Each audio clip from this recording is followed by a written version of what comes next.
ইলিশ মাছ তেঁতুল আলু দিয়ে ঝোল রান্না করেছি। হ্যালো ফ্রেন্ডস, আজকে রান্না করব ইলিশ মাছ, কাঁচা তেঁতুল আর আলু দিয়ে ঝোল। তো এখানে ইলিশ মাছ কেটে নিলাম, তেঁতুলের খোসা ছাড়িয়ে নিয়েছি, আলু লম্বা লম্বা করে কেটে নিয়েছি।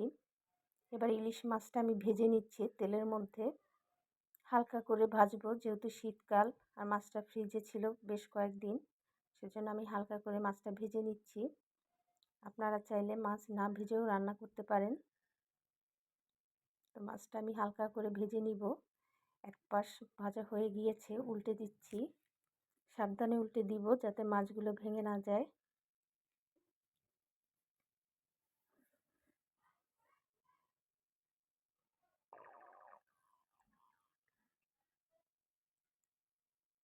মাছ ভাজা হয়ে গিয়েছে, এবারে নামিয়ে নিচ্ছি।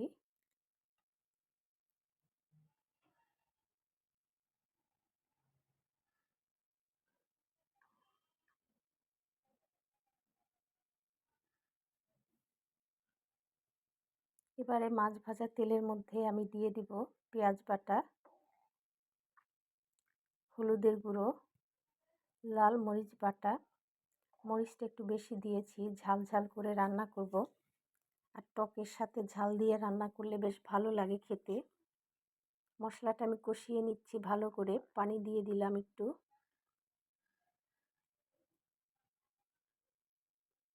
আবার একটু পানি দিয়ে কষিয়ে নিচ্ছি যাতে কাঁচা মশলার গন্ধটা দূর হয়। আর শীতের দিনে টক ঝাল রেসিপি বেশ ভালোই লাগে খেতে ঠান্ডার মধ্যে। মশলা কষানো হয়ে গিয়েছে, এবারে আলু দিয়ে দিচ্ছি। আলু দিয়ে আবারও ভালো করে মশলাটা কষিয়ে নিব। এবার দিয়ে দেব স্বাদ মতো লবণ।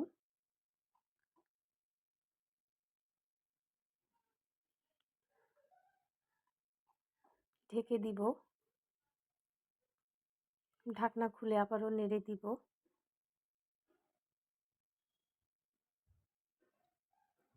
আলু এবং মশলা কষানো হয়ে গিয়েছে, এবারে পানি দিয়ে দিব। যেহেতু ঝোল রান্না করব, পানিটা একটু বেশি দিয়েছি। আলুটা সিদ্ধ হবে এবং ঝোলও হবে এই পানিতে। পানিটা ফুটে উঠলে পরে আমি ভেজে রাখা মাছগুলো আর এর মধ্যে দিয়ে দিব।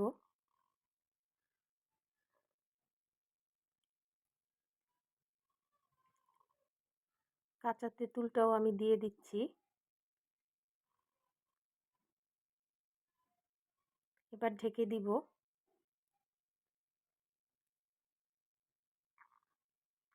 ঢাকনা খুলে নেড়ে দিচ্ছি। আলু সিদ্ধ হওয়া পর্যন্ত অপেক্ষা করব। আর পানিটাও কিছুটা শুকানোর জন্য অপেক্ষা করব। পানিটা টেনে গেলে পরে ধনিয়া পাতা কুচি দিয়ে নামিয়ে নিব। তো রান্না হয়ে গিয়েছে তেঁতুল আলু দিয়ে ইলিশ মাছের ঝোল। শীতকালে এই রেসিপি দিয়ে বেশ ভালো লাগে ভাত খেতে। তো ধন্যবাদ সবাইকে। ভালো থাকবেন, সুস্থ থাকবেন।